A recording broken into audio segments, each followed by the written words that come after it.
Hey, happy Winephabet Monday, everybody, and happy New Year. Debbie and I are so happy to be back here in 2021.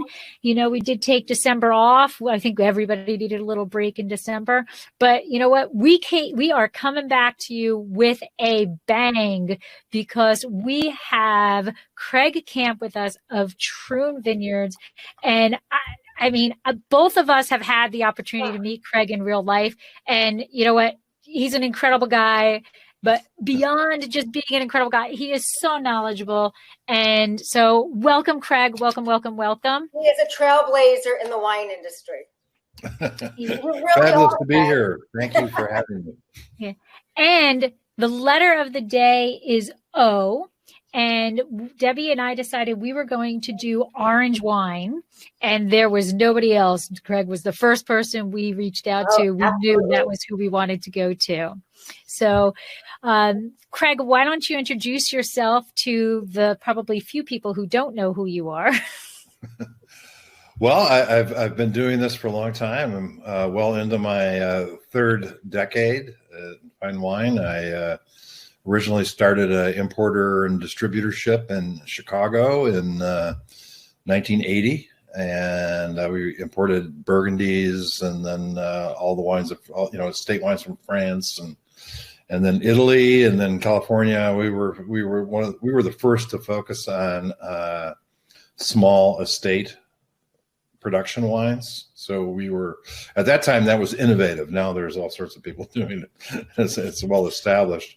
Then I sold that company, and I spent 3 years in Italy studying winemaking, and then came to the Willamette Valley, where I did a transition of a winery from, it was called Chateau Benoit, to Anami with new owners, and then followed that up with a decade in Napa Valley at Cornerstone Cellars, and since 2016, taken over the project here at Troon Vineyard in the Applegate Valley in Southern Oregon, where converted the property to biodynamic agriculture, and focused on we total replanting project, and then focused on the wines of the varieties of Southern France. So very shortly, we'll have just over 50 acres planted of biodynamic French varieties. So it's an exciting project, and the first wines, our first biodynamic wines, are just coming out now as we speak. You have some of them with you today. We do. Deb, you want to introduce yourself? I'm Debbie Giaquindo. I'm known as the Hudson Valley Wine Goddess. I'm a wine blogger and wine writer. I'm also author of Tapping the Hudson Valley, which is a book on day trips and weekend itineraries visiting the Hudson Valley wine region. And hopefully this spring, after the day I've had today with planning board issues, we will be opening. We had closed Kitchen 330. Our lease was up in Stone Harbor. And we are going to be opening a restaurant called Trio, North Wildwood, in North Wildwood, New Jersey. I think that's it in a nutshell. And I am Lori. My husband and I own Dracaena Wines in Paso Robles, California, where we focus in on Cabernet Franc. We are excited to be releasing this vintage, our very first Chenin Blanc.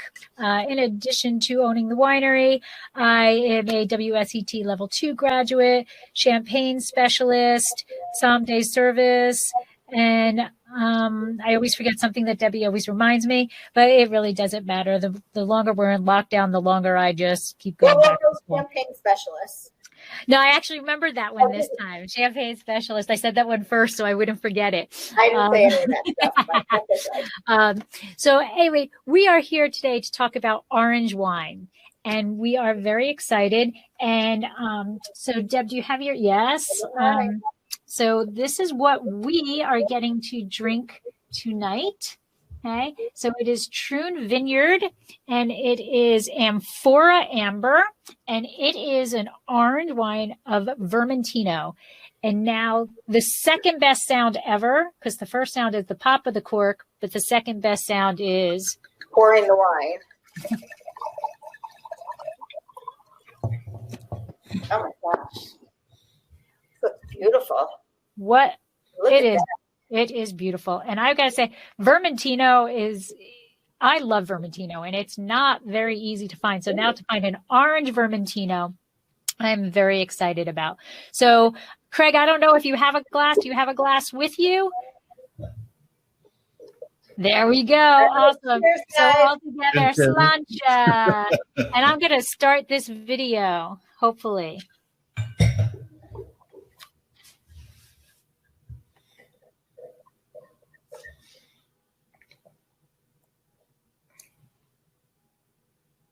Did you get it? There we go.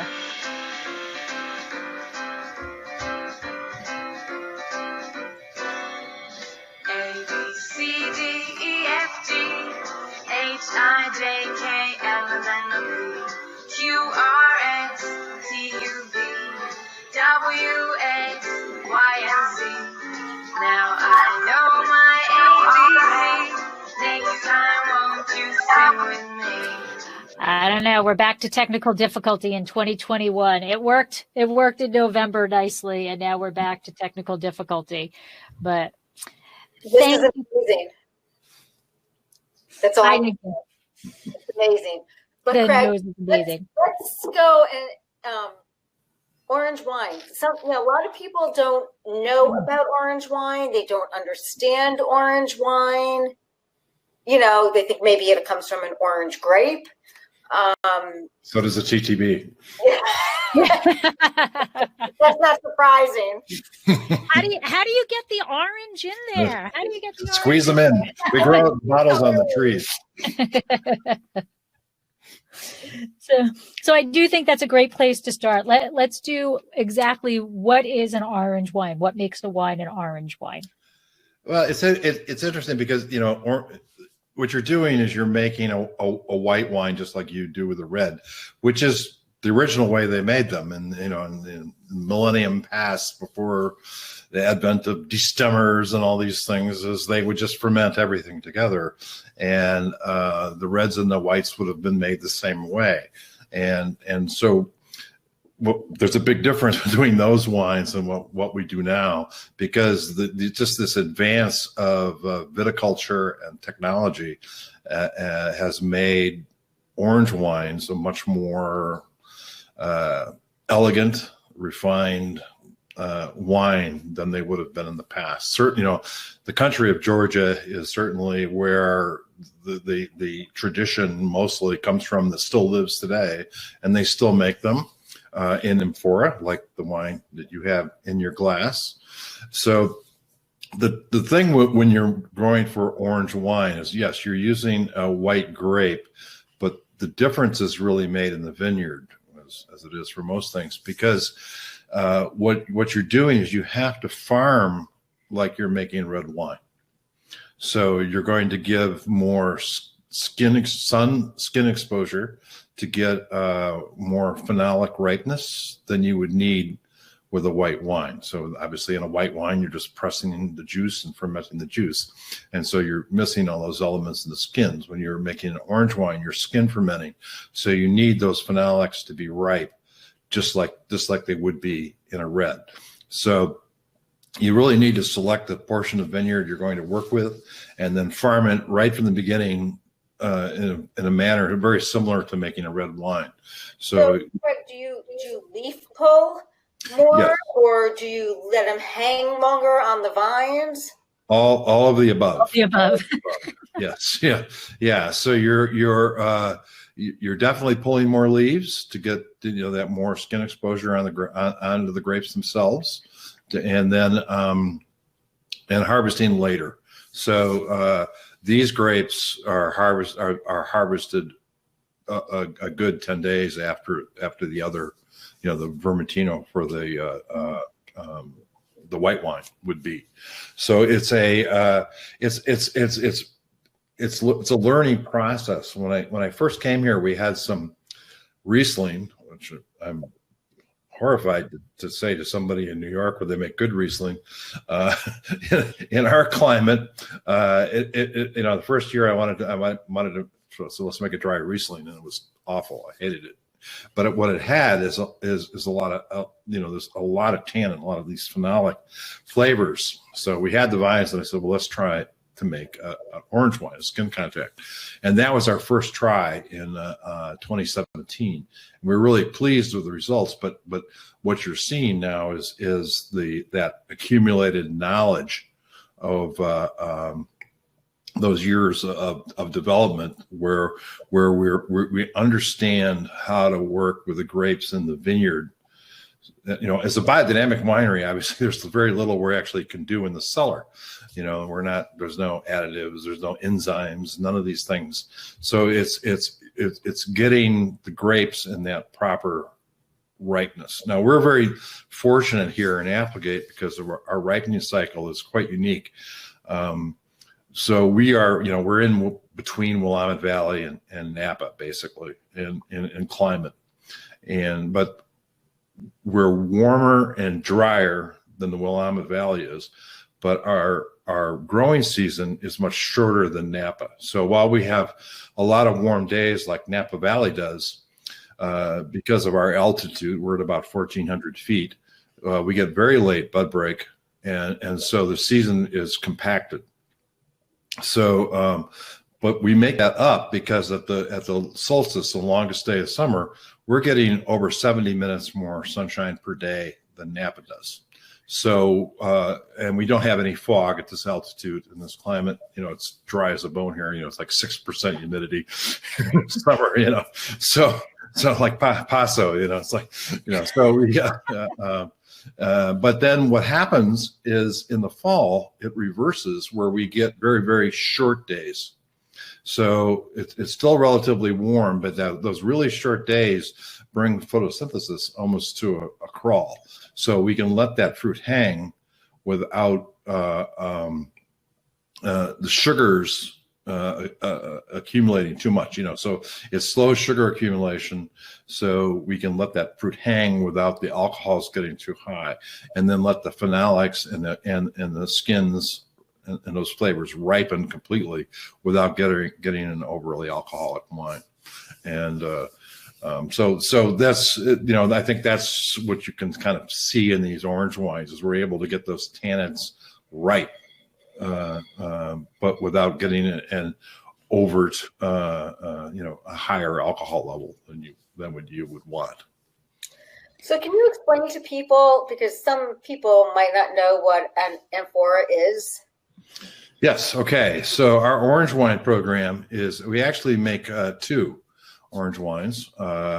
One is called Kubli Bench Amber. We are on the Kubli Bench. It's a bench above the Applegate River.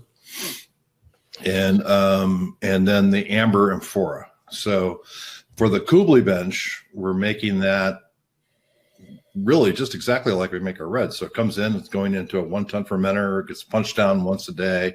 It ferments to dryness in the fermenter, and it's bottled. So it's much more fruit forward and ready to go. And that's always a blend. Our Kubli bench wines are always blends. But the amber amphora, we had 3 amphora for that vintage, and 2 of them we literally hand sorted individual berries into 2 of them, and the other was whole cluster. How large are these vessels? They're about the size of a barrel and a half of wine. Okay. So I mean they're about they're probably 4.5 feet high.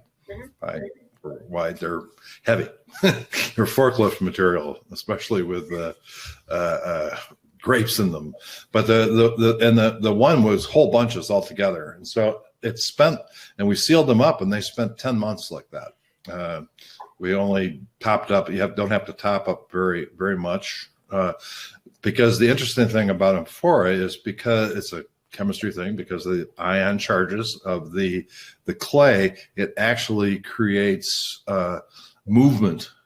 natural movement inside the container. So it's like a constant, you don't have to punch down, you don't have to pump over. It's a natural process that takes place. The only thing we had to do was occasionally top up. I mean, that's it. So you get this unique oxygenation, and then this character from this natural movement of the juice. And it was fascinating because after 10 months, we took it out, and the berries and the bunches were still intact. It was amazing. You could pick up a bunch of grapes, and it was fully intact. And it, the fermentation occurred within the berry. So you get almost like a carbonic maceration to start with, then it goes into, of course, alcoholic fermentation in there.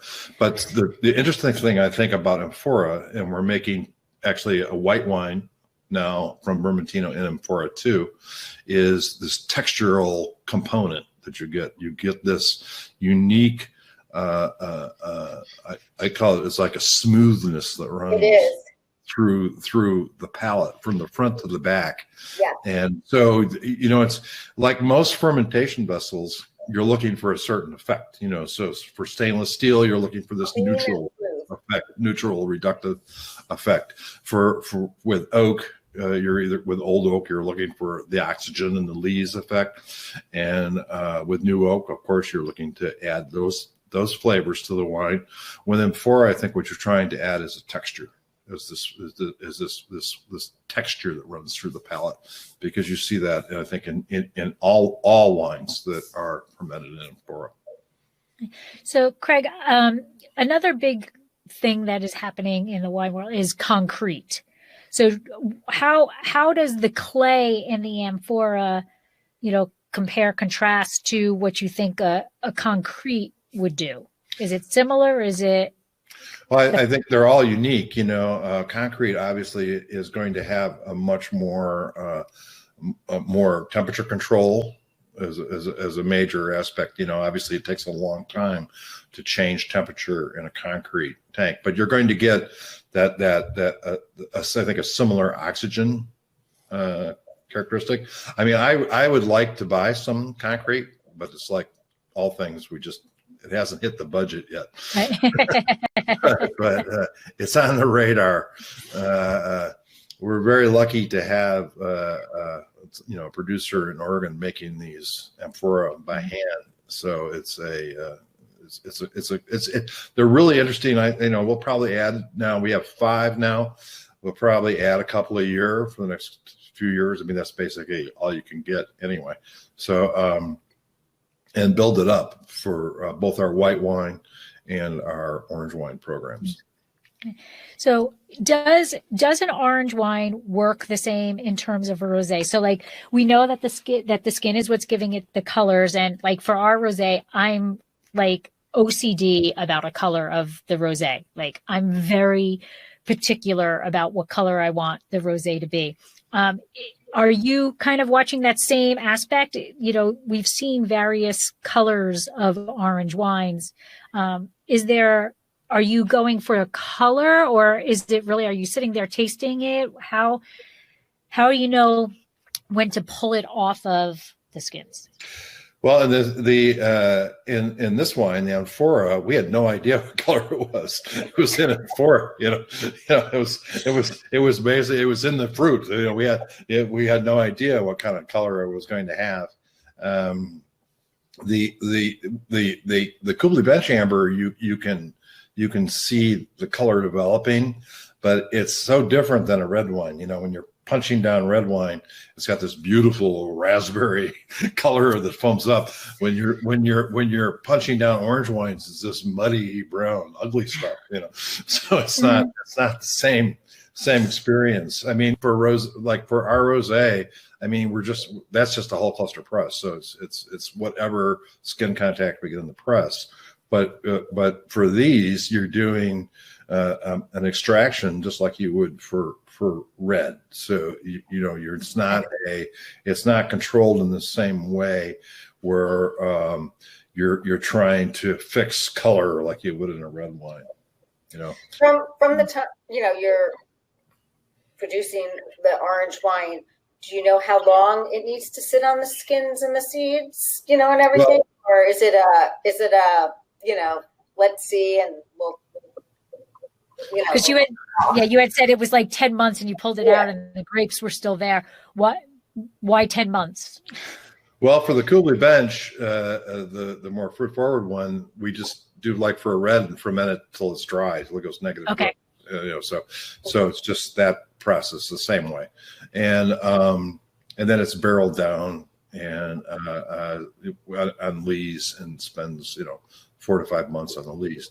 For the amphora, it was that was our first vintage with the amphora, so I guess it's an educated guess, but also, I mean, we did 10 months, frankly, because we were getting ready for harvest then. So we actually pulled this out just before harvest, and so we're pulling out. It's a weird because you're bringing out your press before you picked any fruit.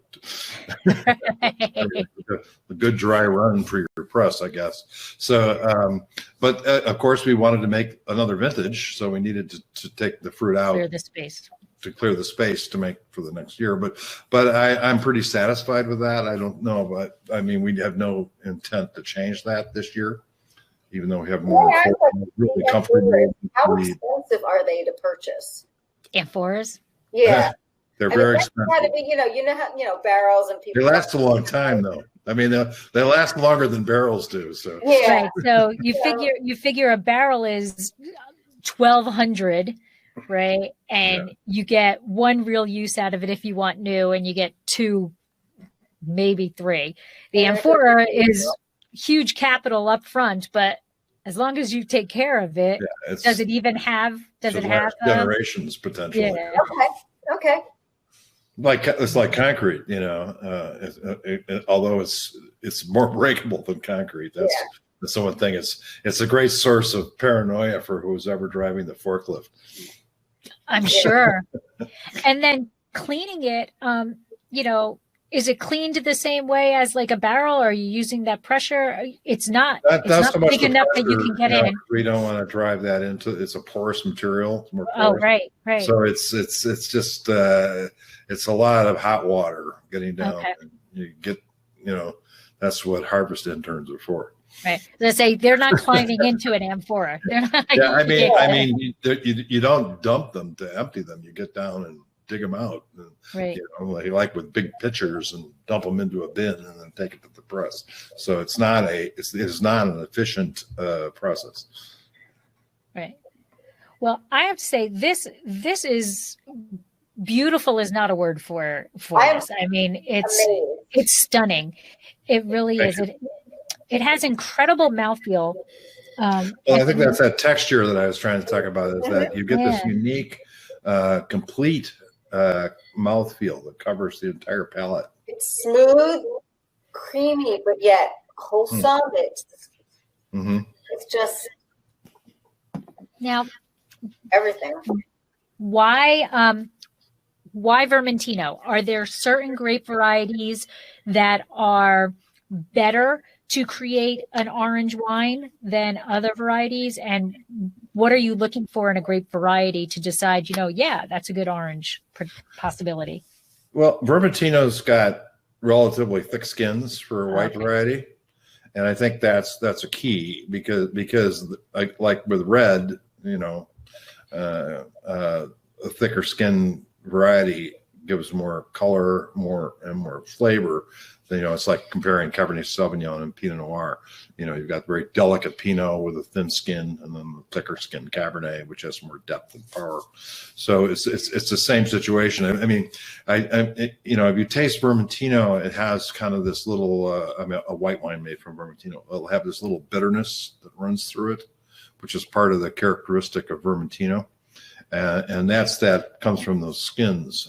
Even a brief skin contact on the press, you're going to extract some of that. So for me, it was ideal for making orange wine. We've also had really good results with Viognier. We're very excited about Viognier. Again, a thicker skinned variety. And it just produces this range of really complex flavors. So you're looking for that. You want something that's not just that actually has some depth to the skins to add to the wine. Otherwise, you just end up with kind of a thin, bitter wine, I think.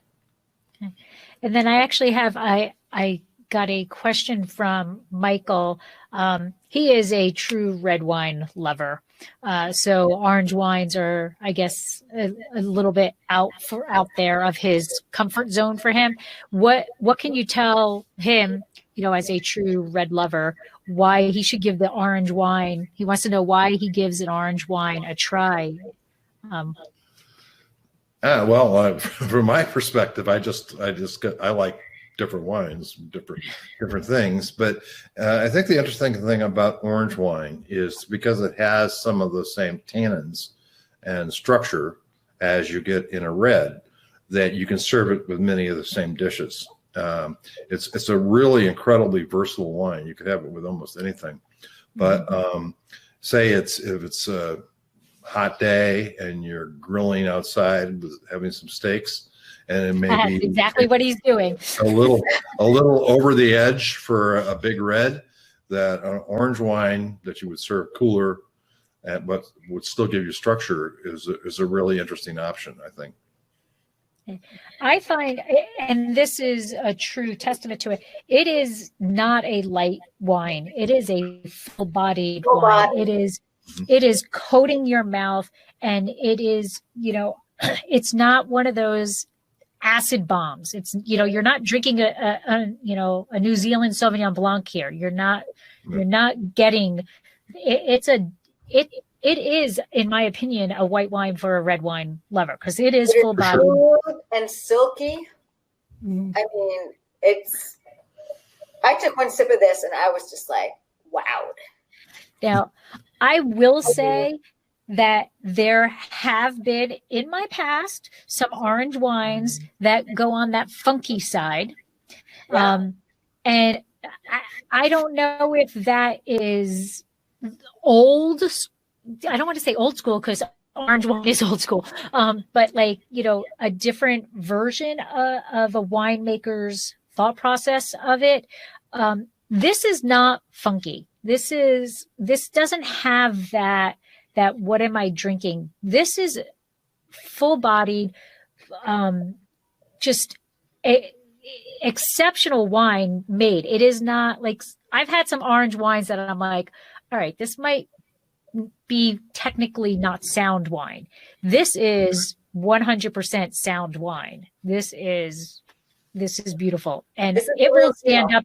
Yeah, it will stand up to your meals, Michael. It will stand up to what you are typically serving on your barbecue table and your other meals. Yeah, I mean, these certainly qualify with what would quote unquote be called natural wines, which is an unfortunate name, but that's what we've got. So you're talking, these are extreme, it's everything in Troon is all native yeasts. There's no additives of any kind. The only additive we add is a very low dose of sulfur prior to bottling. So these are going to be, for the geeks in the crowd, about 30 parts per million or less. So very, very low. And the problem, I think, with natural wine is, first of all, if you're going to do minimalist winemaking, you need pristine fruit. You can't have fruit that has a lot of issues, rot and molds and things like that. So we have an ideal climate for that, with a very low humidity. We have very low disease pressures. And so we almost don't really have to sort our fruit, because we just don't have those issues. It's not a problem for us. The second is you have to have just spotless. You have meticulous hygiene in the winery. So I find that a lot of natural, so-called natural wines, or get into that funky thing, they're just faulted. To me, it's important to make natural wine, but I want to make clean, naturally, wines without faults. That's just the key. And to do that, you just have to really work at it, and you have to, really watch the details, watch your hygiene, make sure everything is spotless, and have really high quality fruit. So I have a question. You're talking about pristine fruit. And so for our Chenin Blanc, we are purposely looking for bunches that some are underripe, some are perfect ripe, some are overripe. And that to us is what is pristine fruit, because that's what gives that complexity in the Chenin. Is that how you're also looking for your fruit in a Vermentino orange wine? Yeah, I think that's why it's important not to oversort. You eliminate. When I was in Napa for a couple of vintages, I got to work with an optical sorter, and the first time you see it, it's like amazing. You're like, oh, this is the most wonderful thing ever, because all that comes out are these perfect little blueberries of Cabernet Sauvignon. But what I found it did is it made the wine in a monotone. Dimensional. Mm-hmm. Yeah. And so you need that range of ripeness. That's for sure. I don't think you need, with Chenin, you may want a little, I don't know what style you're making, maybe you want a little noble rot in there to make. No, we don't want noble rot. So whatever, but, for what we're doing, we just don't want any of those things, but we want, so it's a natural, yes, that's a really great point, is that you want that range of ripeness, so we're not going through and picking out every other bunch. So Karen has a question here, and she read on the Kublai Bench amber label that it's 74% Riesling. Would that provide the fruit forwardness in that flavor? I think it's the Viognier actually that really does it in that wine. The Riesling is really quite structured. It's surprising when you do it for the first time. That's another thicker skinned variety, and that is actually, we're picking that at the same time we're picking our last red varieties. This comes down this time, and so it's got a lot of structure to it, a lot of depth. But I think the Viognier really adds this charm and floral aspect to it that I think is really, really, really attractive. So going back to this wine, there's so much information on this label. So on the back, it has Biodynamics certified winery. So can you explain, because from my understanding, that is a lot of regulation, certification, paperwork to get that regulation. So can you just kind of explain a little bit about what is required to be able to put that on your label? Okay, so Biodynamics, first of all, it's a whole farm concept. You're treating, the idea is to treat the farm as one organism. So we're looking to through a range of biodiversity is a real important aspect to that. So we have now we've just planted over 200 apple trees of 20 varieties of apples, French apple ciders, apples. So we'll be making a cider. We do we're adding, sheep and chickens, and we're producing over 220 tons a year of biodynamic compost right on the property. Our next door neighbor is a organic dairy, which is a great asset. Yes, great asset. And we've got, now we're doing a two acre vegetable garden. I'm working a 4-acre plot of grains to work with a local brewer to make beer. So the idea is to have this whole range of interactions that create a natural environment, and it's really focusing. You're focusing on I call it's like a probiotic, program. Everybody's into probiotics now. You go to the drugstore and buy your probiotics.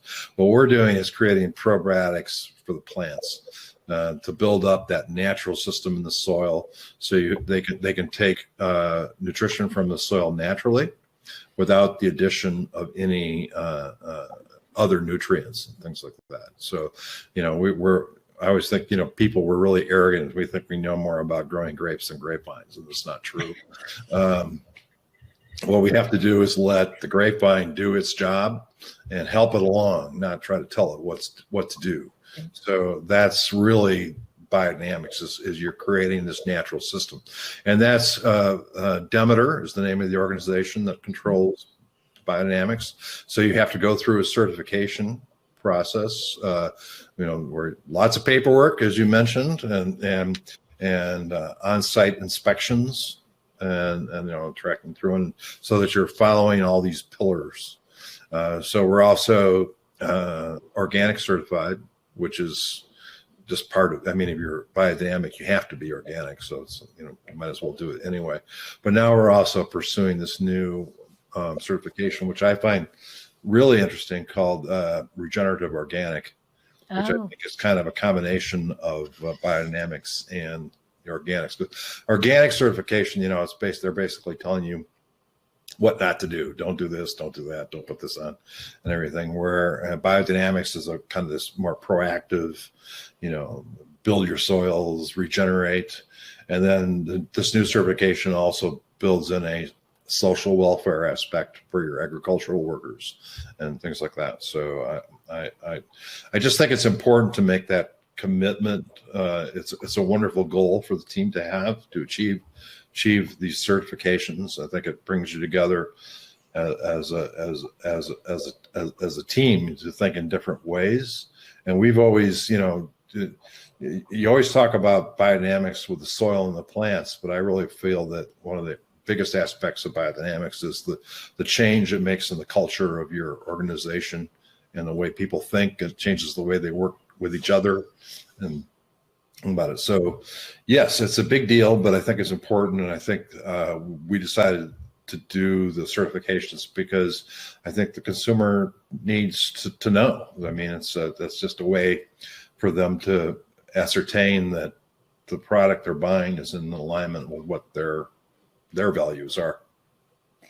When you began at Troon, they were not biodynamic certified, no.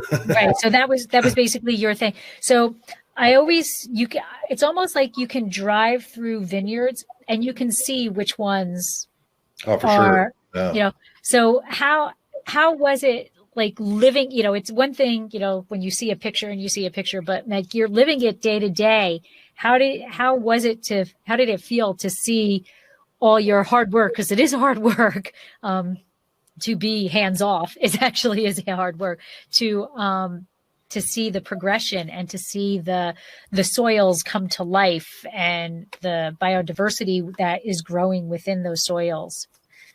It's incredibly rewarding. You go from when I came here, it looked like the vines were planted in concrete. It was just this, and for decades of industrial agriculture had really killed everything, and there were no animals in the property, no bees, no birds, but now it's the property is filled with life, and I think that's the exciting part.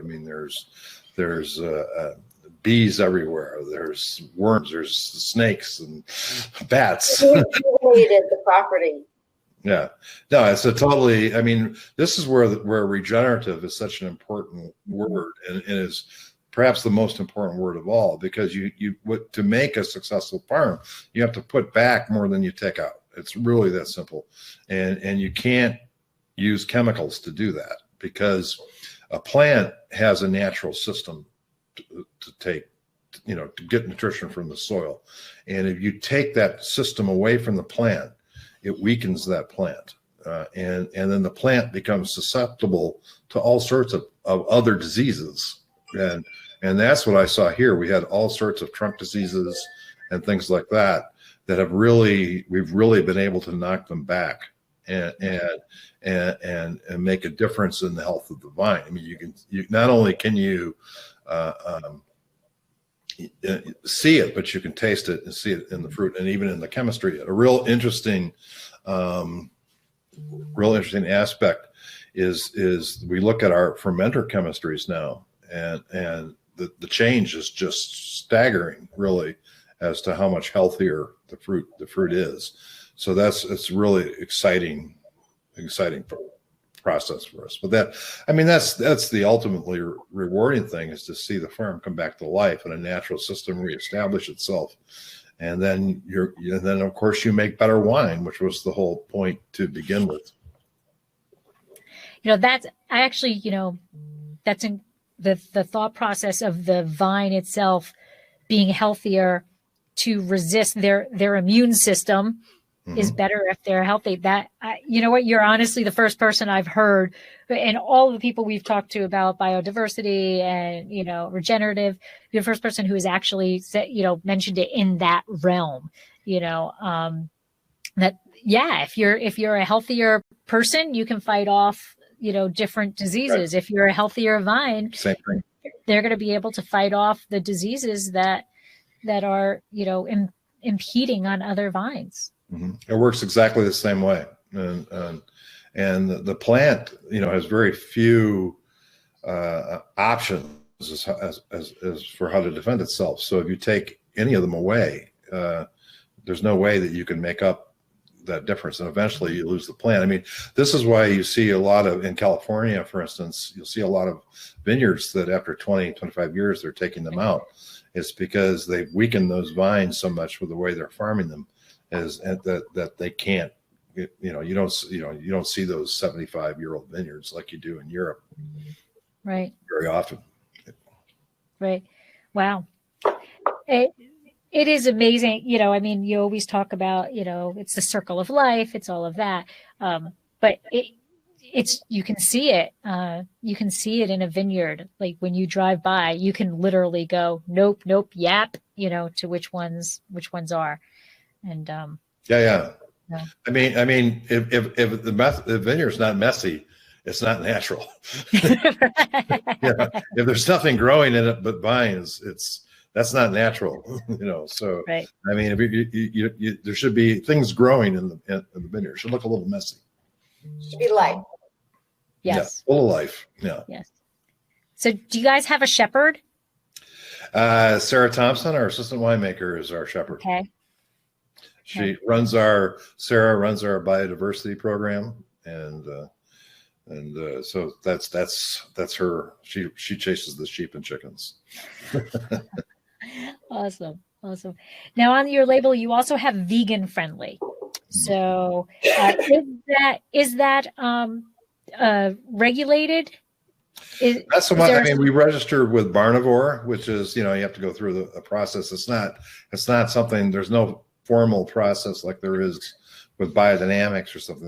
There should be, but I never really thought about that before until somebody asked me if the wines were vegan, and I had to think about it for a second. I said, "Yeah, so I guess so." And then over the years, it kind of became a thing, and we are in Oregon, so we felt communicating that we were not using animal byproducts in the production of the wine, which is basically fining. I mean, fining, right? But which is no big deal since we don't fine. It's not. It's not an issue. Okay, you don't fine, and that's why there is a bit. It's a little bit cloudy.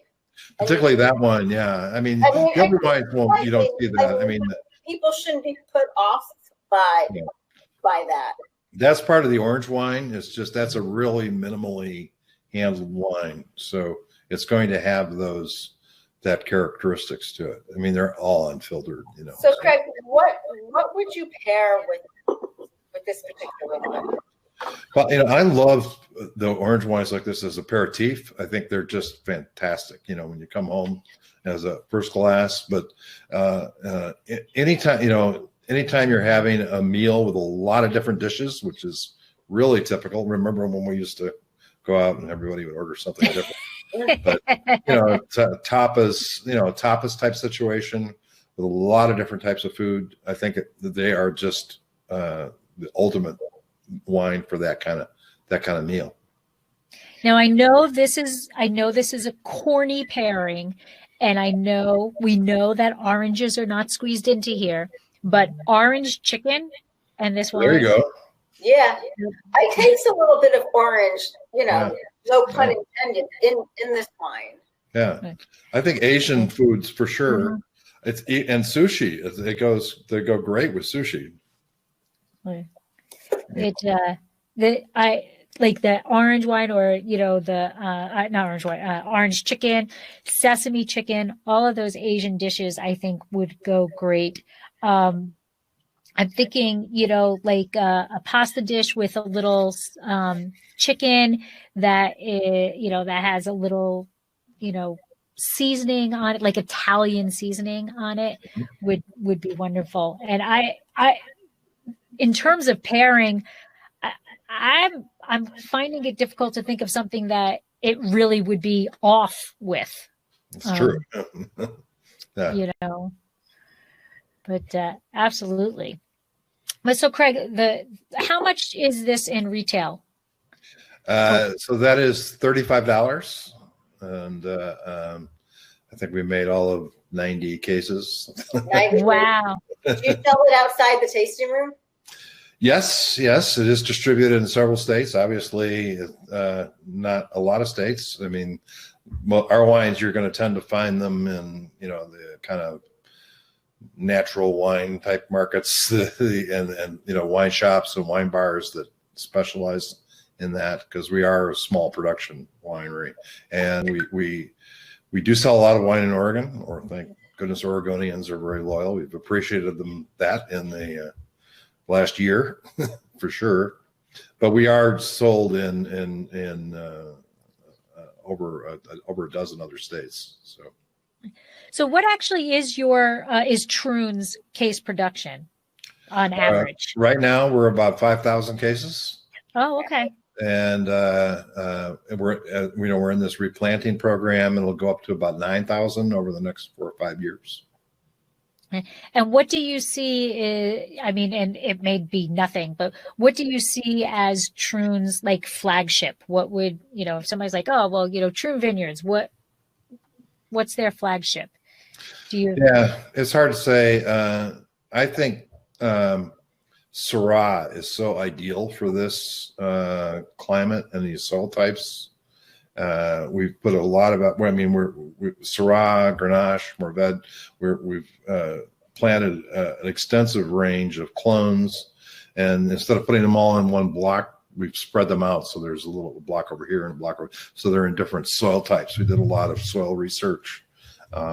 Really broke down the site by soil types, and then broke up blocks within varieties and clones, so that we'll be able to put these blends together. So I think that the Rhone style blends are going to be the thing that we're known for.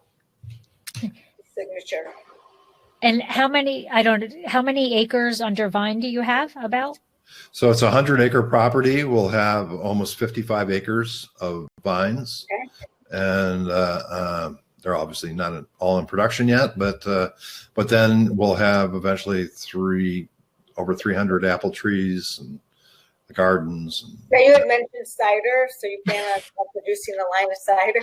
Debbie, I don't know if you noticed, Debbie and we both perked up when we heard cider. Yeah, cider is something I need to personally explore more, but. New York, hey, come on. Cider. I have personally explored cider a lot. And I will continue to explore cider. Mm-hmm. But I guess you're not producing that yet, but no. Is there a relationship to how you produce cider versus, producing wine? Two completely different concepts. Well, it'll be in the same. It'll be biodynamic cider. It'll be biodynamic certified cider, so it's an all natural product. But the trees take a few years before we get apples. So. Right. So actually, that's a good question. That's a that was what popping in my head. So vines, you figure, people are picking fruit a bit early on some vines, but you figure 5 years as an average before you're all right. Maybe I'll take some fruit. What about apple trees? About the same. About Is it 5 about years. the same? Yeah. Okay. Before you get to a commercial, I mean, like we've got some vines that'll be 3 years old this year. We'll probably get a little rosé fruit off of them or something like that. But obviously, it's a slow motion business. Yeah. You're not jumping in and making you're really never jumping in and making millions, but you're really not jumping in and making a quick million. There's not a lot of immediate gratification. No. So I'm going to go back. I'm sorry. I'm going to go back to orange wine. This is also known as an amber wine, right? I mean, in the old world, it was called an amber wine.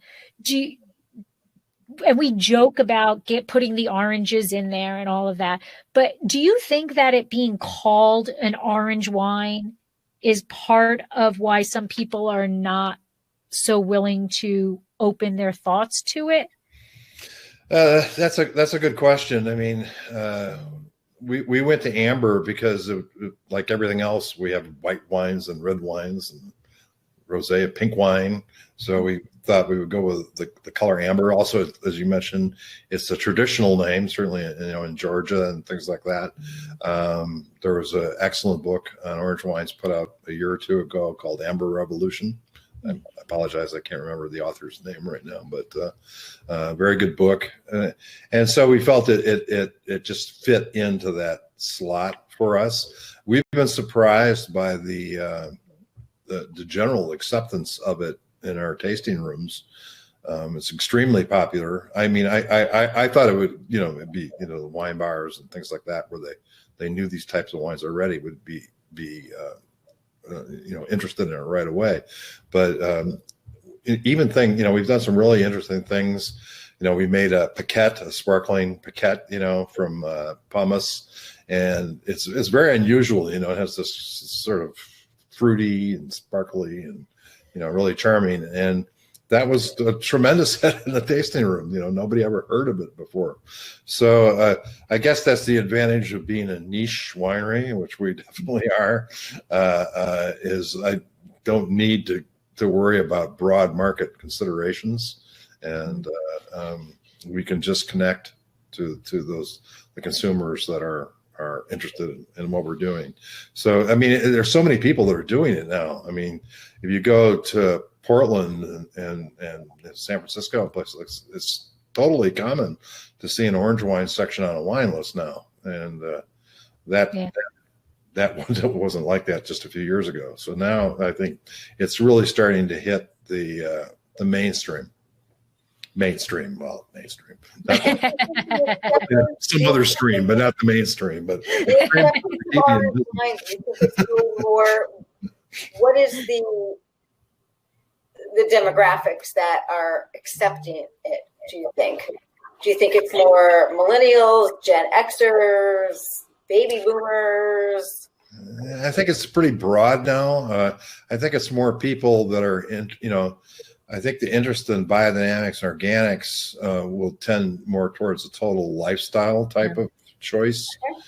People going out of their way to find cleaner, healthier foods and things like that. I think there's also, certainly I think in younger consumers, that there's more awareness of what may or may not be in something. And I think there's a general interest in younger consumers. I'm not sure where that alphabet falls in the X or Y or whatever, right. But that are open to it. So I mean, you go into some cities and where, especially where they have these smaller wine shops and things that focus on these types of wines, and they sell a pretty broad range of consumer.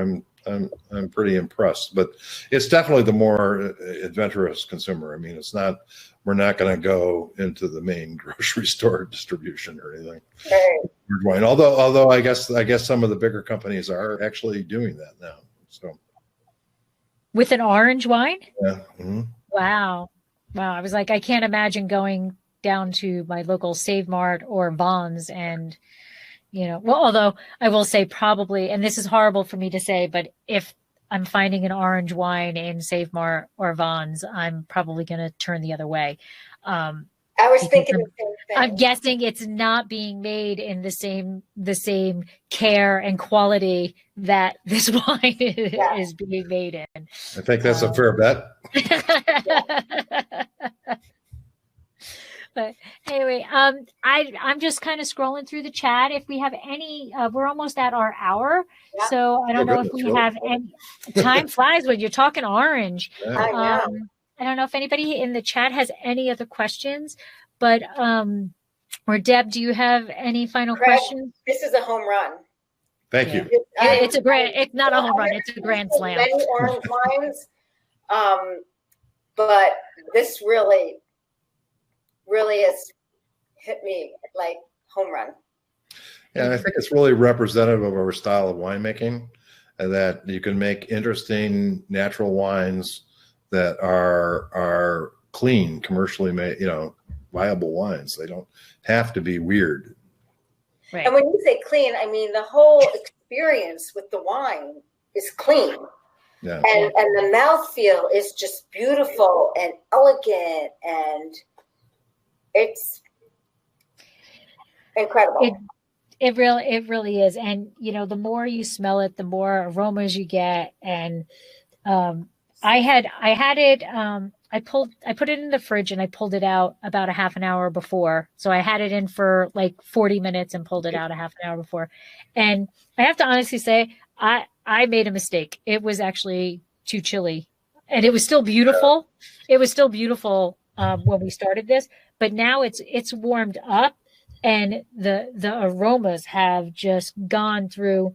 There is orange, Mandarin kind of, but there's an almond. I forget what the fancy word is for the almond, but it is truly beautiful. So I'm going to tell anybody who purchases this wine and drink it, you're ruining it if it's cold. I think just like you'd serve a Beaujolais or something like that. It's just cool. Mm-hmm. So Craig, Karen wants to know, can Craig elaborate on his offer to buy tours? I guess maybe on your website. Do you offer tours on your website? We have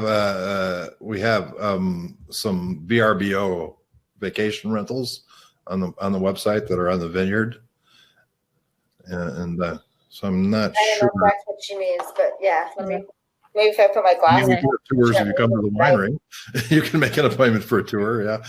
And actually, Craig, I was going to ask that now. So, we all are tired of talking about COVID, but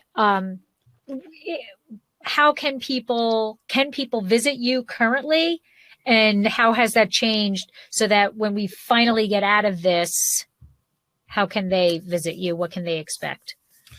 Well, currently we can't do indoor tasting. We can only do outdoor tasting, which, being in the mountains of Southern Oregon, can be not so great some days. But we have a pretty mild climate, but it's a West Coast climate.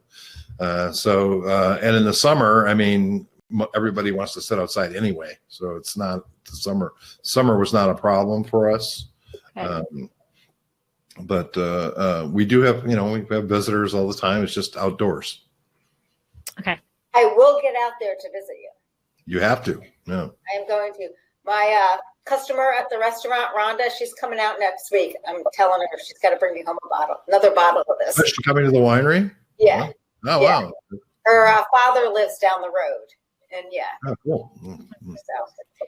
So, Craig, as we wrap it up, if you can just tell everybody social media wise where they can find you. And I'm just seeing Karen said that you wrote, does anyone want to buy tours of Troon Vineyards? That's what I just said.